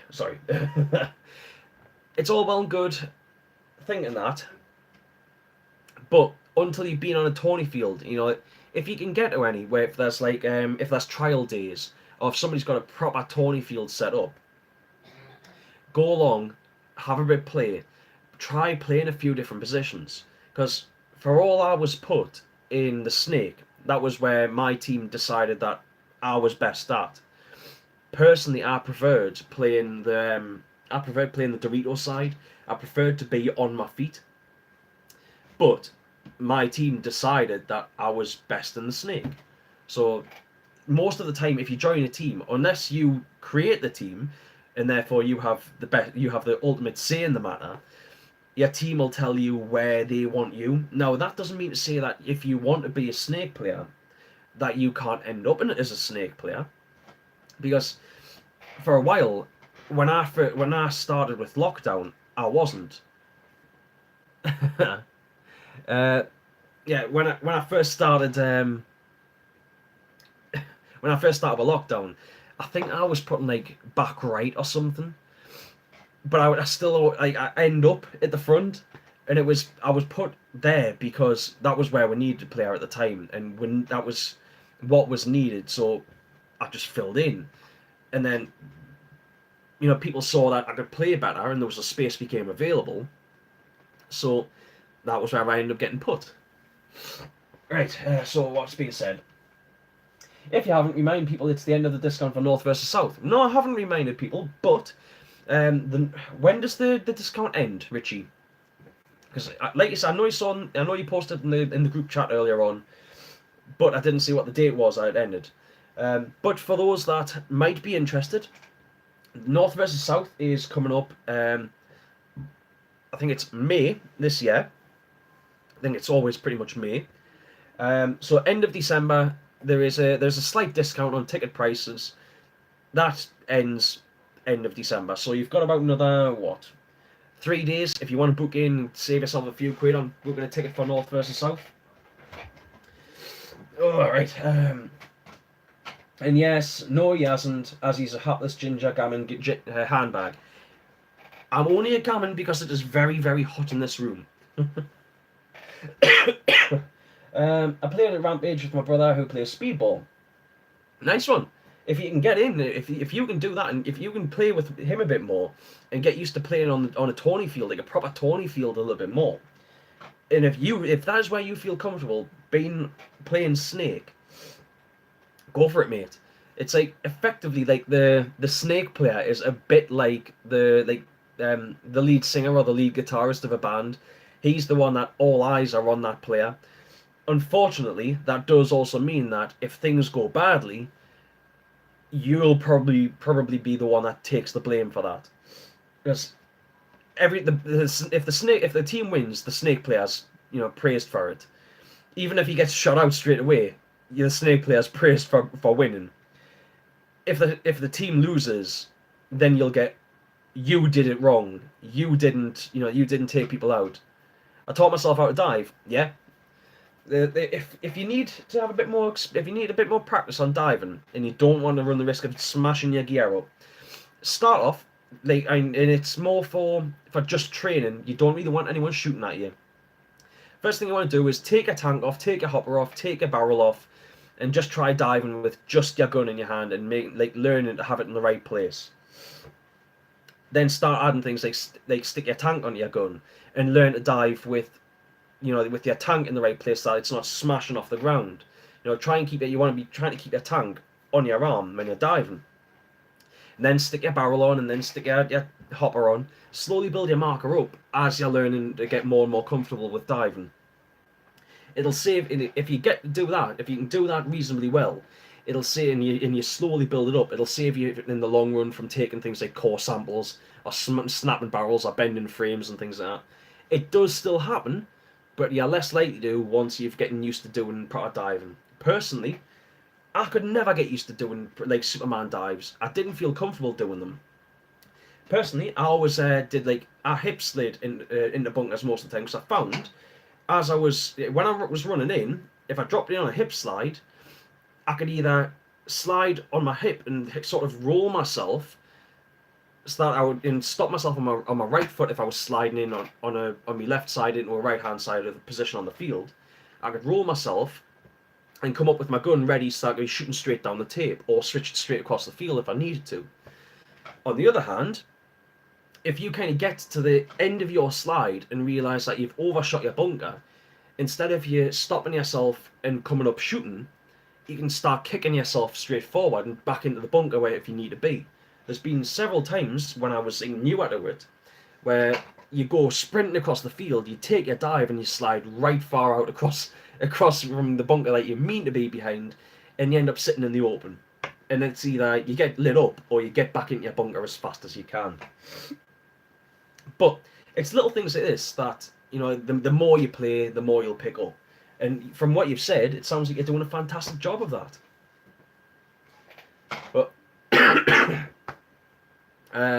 what's a good autococker? Oh, right. My autocockers are good autocockers, but realistically, it kind of, well, if you're going for a pure autococker, and you're wanting an E-blade, so an electronic trigger on an autococker, it's got to be either DC2, well, the Nexus autocockers, or Carnivores. They're the two sort of iconic ones. But you can get stuff like when you go into like more mechanical, the Predator autocockers that were made for the UK Predators.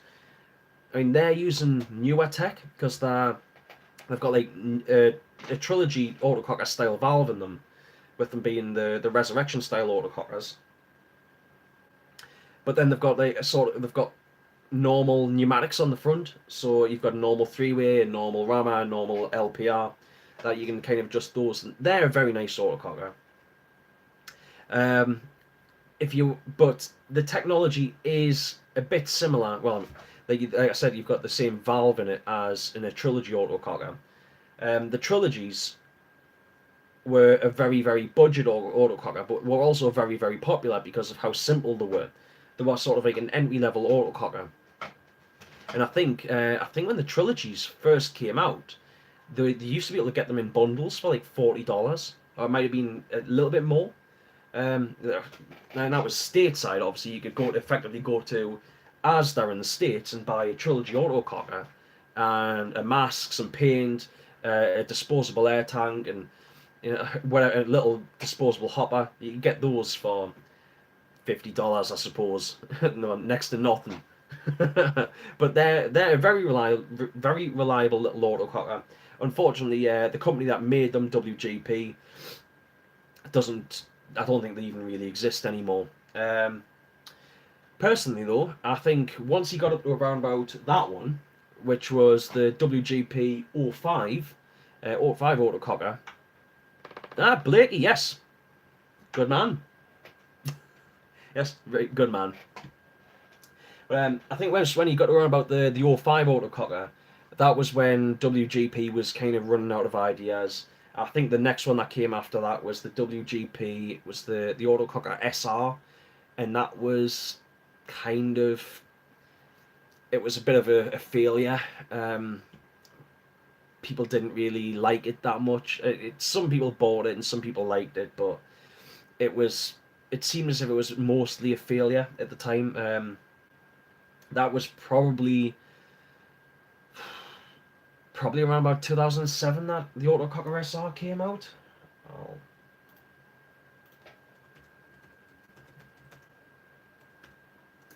Autococker SR.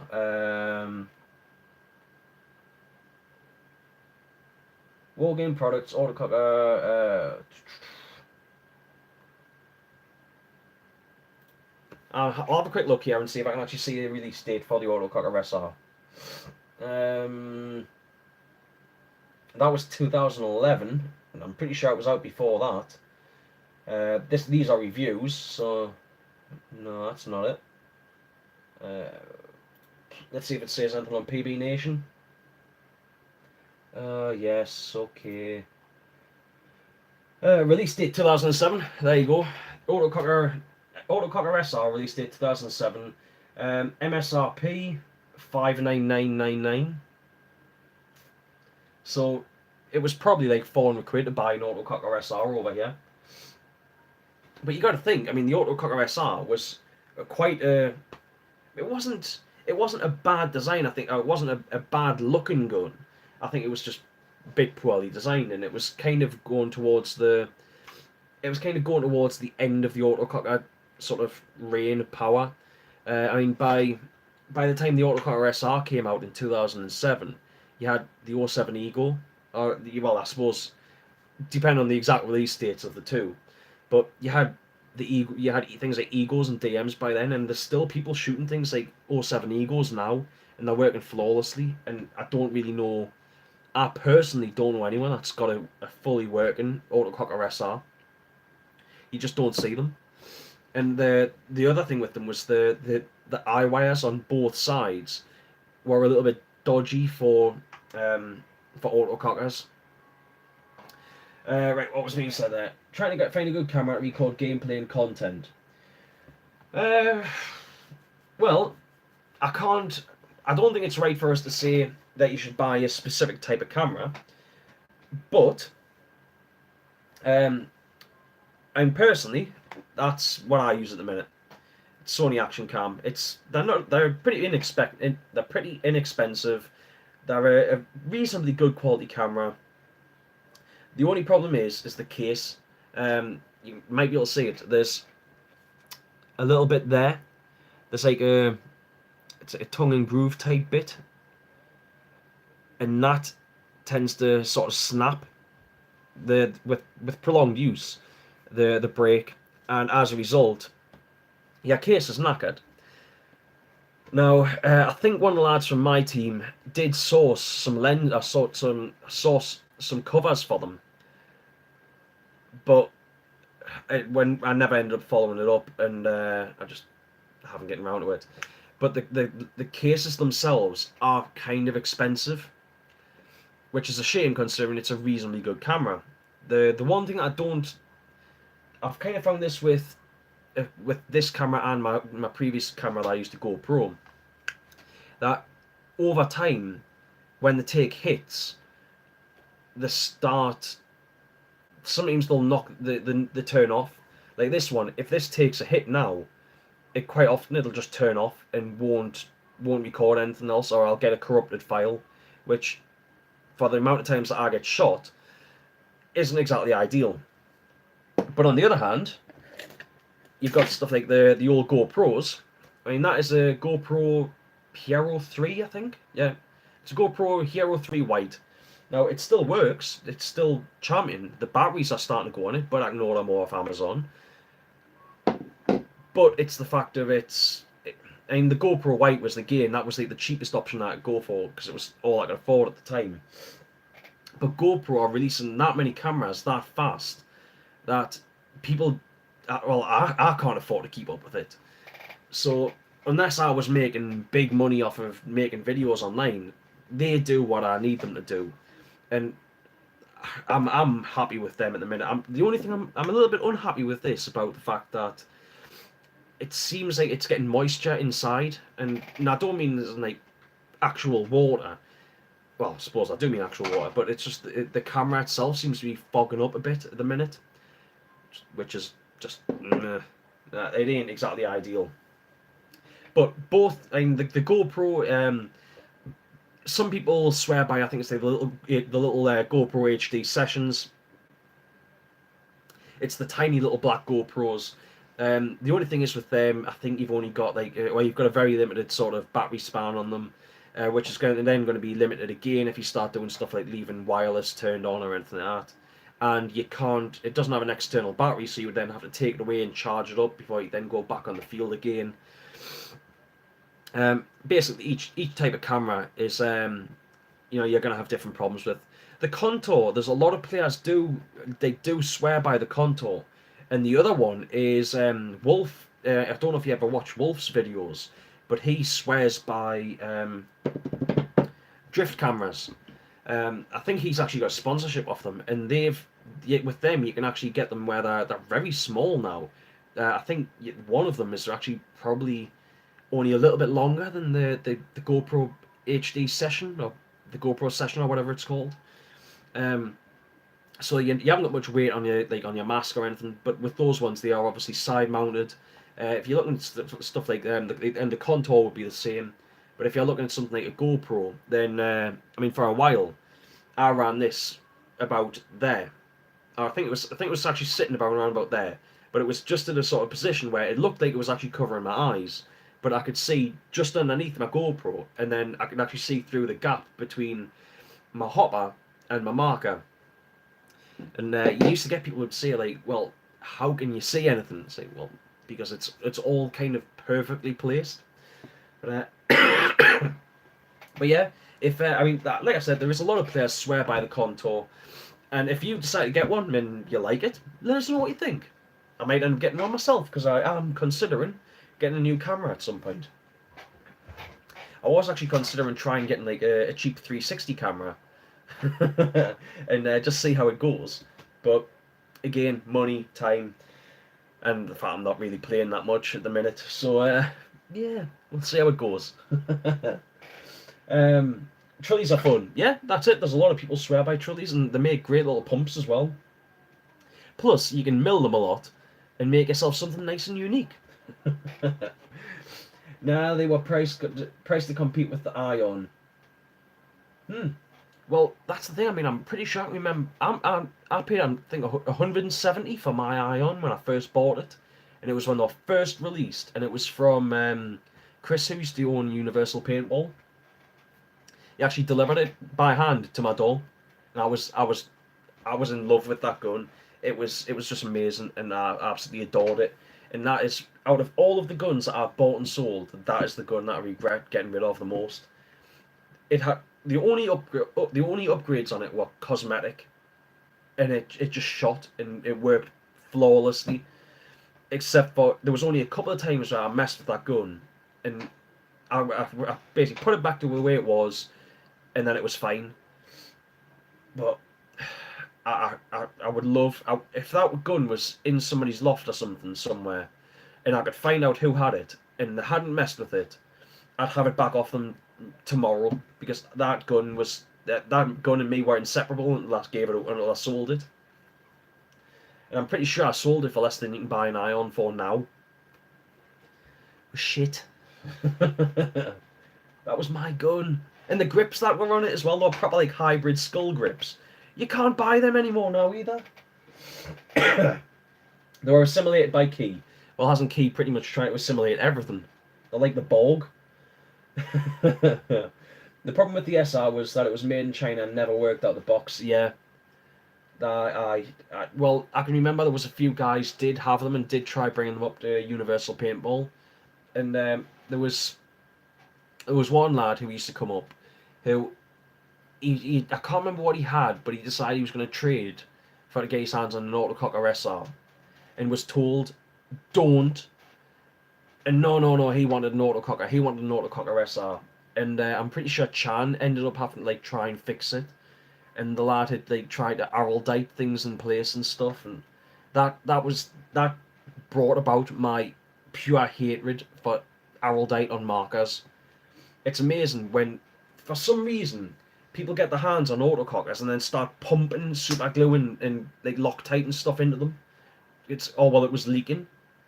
Yeah, you change a seal, you don't fill it with silicone. It was the same lad where I'm pretty sure I bought a trilogy off him, and I think he'd filled the HPR with araldite. So I bought it off him for like a few quid. Replaced the high pressure regulator, put a pumpkin on it because the pneumatics were all just full of araldite as well. Replaced the pneumatics on it with a pump kit. I think I might have stuck like a gas through grip on it or something. Turned it into a functioning pump and sold it. But yeah, now I'm pretty sure I've actually got an autococker, an E-blade, solenoid still in its casing somewhere that is glued in place, and I've tried digging it out and can't get it out. I'm pretty sure I've still got that somewhere. I was fuming at that because at one time I used to buy, like, people would sell just boxes of like autococker parts, and I would buy them and rebuild them and then flip them and then sell them on. And some of those things that I sold are now worth a lot of money, and I sold them on for like maybe 30 quid more than I bought it for. Yeah,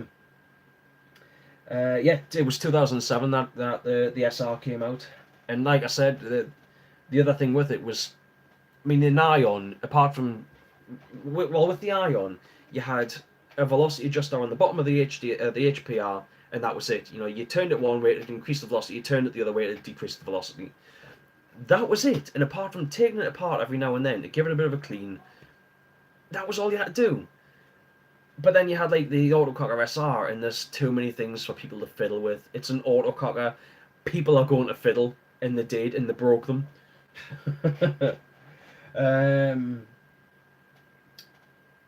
Yeah, I watched Wolf Mask. I Run a Die I5.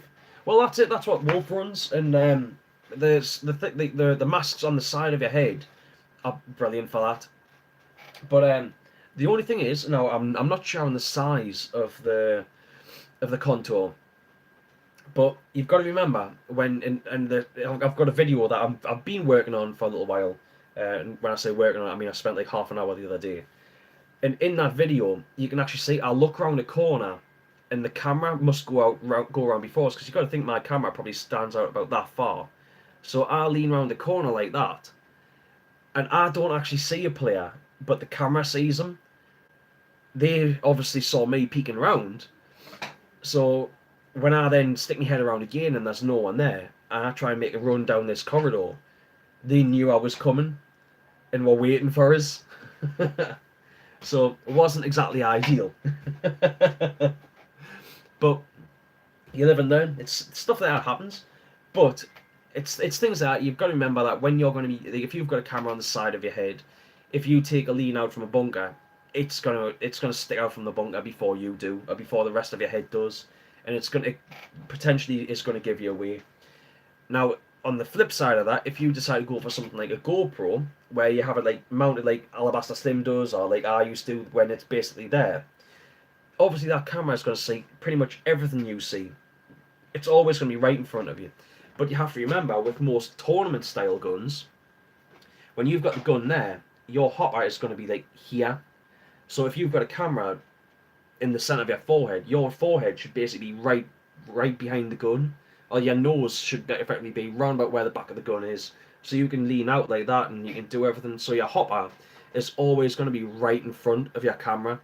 Now, you can kind of wangle that a little bit, and sometimes, you know, if you obviously can lean out and you can have a bit of a look, and your camera will see what you want it to see. But it's these sort of things that you've got to choose what you want to do. And I don't think he's making them anymore, but I think Greg Hastings used to have a great little system for things like that. He had, Greg Hastings actually had his own R7 cameras for a while, and I'm guessing it was Red 7.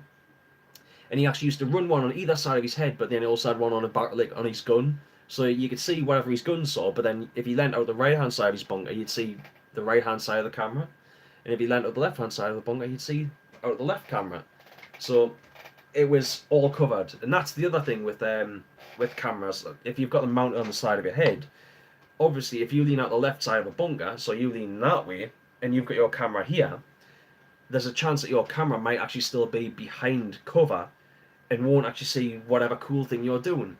So somewhere down the line, you might want to consider having a multiple camera setup if you decide to go down the route of making videos. But you know, that is something that it's probably worth considering further down the line.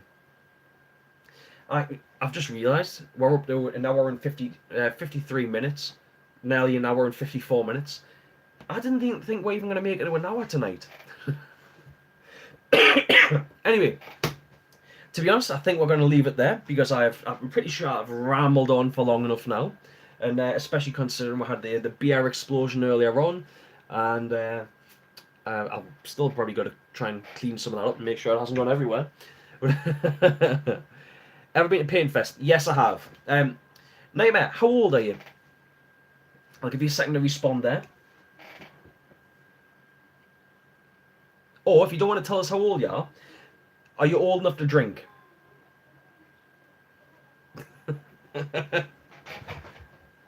Right, you're 15. Right, well, yeah, probably You see, I don't even know with you being 15 if you'll be allowed in the bar area. But Paintfest is seen as being more of a festival. Now, this year, it's a little bit different. This year, now I don't know, because I said it, but I think there's probably been other people have said it. Paintfest this year, which also, by the way, there's supposed to be a tournament on the Sunday, so that may be a good excuse for you to have a bit play. With you only being 15, a lot of what Paintfest is about is drinking. So you might not be able to experience any of that. Like I said, obviously you're 15. I don't know if they'll even allow you into the bar area. But if you're with a guardian, they might not. But you've got to remember, if you want to play on the Sunday, and you do somehow get your hands on drink, go easy. It's amazing how many people go down to play Paintfest and they go with the best of intentions of playing, and they get absolutely smashed on the Saturday night, and they can't even get up on the Sunday morning for to play. You know, I've seen people where they're chucking up in their masks because they're getting mortal on the Saturday night, and it ruins it because it's less people on the field playing, so the game doesn't come across as being as good. Now this year, what they're doing is they're going down the route of they're having the game on the Saturday. From as I understand it, they're having the big game on the Saturday, and then they're going to have the party on the night time. So you know everyone's going to party after they've played the main game, and then the Sunday is going to be all about like the tournament games, and I think there's going to be some like Magfed games, and there'll be some point scoring.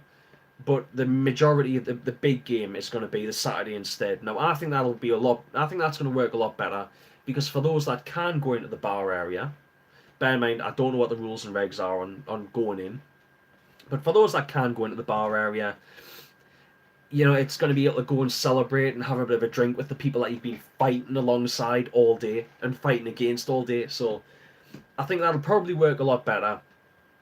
But like I said, be aware if you do drink, which I'm not recommending, but if you do, because you know obviously we're a family friendly channel, if you do happen to drink, go easy, try and take your time with it, and be aware that if you want to play like the tournament games or stuff on that sort of thing on the Sunday, you want to have a fresh head about you, because there's no worse than chucking up on a tournament field.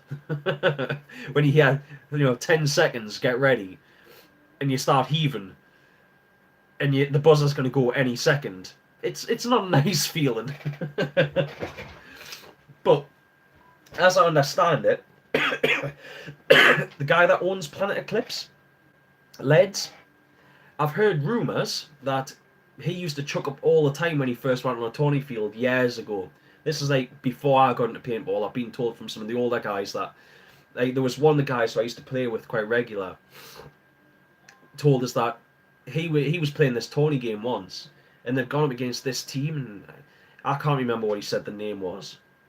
He says he's looking across the other end of the tourney field, and there's this bloke standing at the side of the start gate with his mask lifted up a bit, chucking his ring up, just spewing, and thought, this is going to be nice and easy. And so many seconds later, this guy is absolutely decimating him, doing a run through. It was Leds. Well, that's the rumor I heard. Now I don't know how true it is, but I like to think that that's true. That even in a drunken state, Leds could still own people. But, I mean, I've played up against Leds a few times in big games, and he's a good player. He is a very good player. Anyway, to be fair, the Ion changed the game a lot. I think it did. As much as the Ion is hated, I think it's led the way for things that have, like the GOG, well, not the GOG enemy. It was the Vibe. The Vibe was basically a mechanical Ion.